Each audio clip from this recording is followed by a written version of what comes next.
Պանիկը թաքը հայերեն ո՞նց ենք նախ թարգմանում։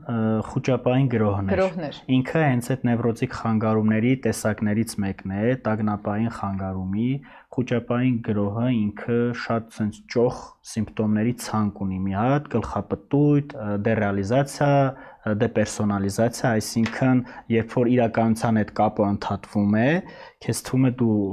օթերում ես կամ տարածքում որտեղ որ հայտնվել ես, քեզ թվում է օտարված ես դու, էլի անծանոթ են այդ միջավայրը, դա հոգեբանական սիմպտոմներն եմ ասում եւ կառավարումը կորցնելու վախ, մահվան վախ, խելագարվելու վախ, այդ հոգեբանական սիմպտոմները թվարկեցի, իսկ մարմնականը գլխապտույտ, շշվածություն, խեղդվածություն,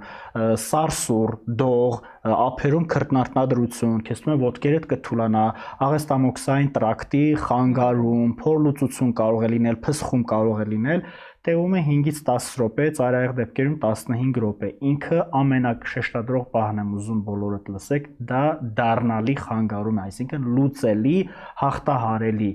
Եվ եթե գեներալիզացված տագնապային խանգարում չէ ուղեկցված պանիկատականներով, ապա այդ խնդրի հետ աշխատում է հոգեթերապևտը։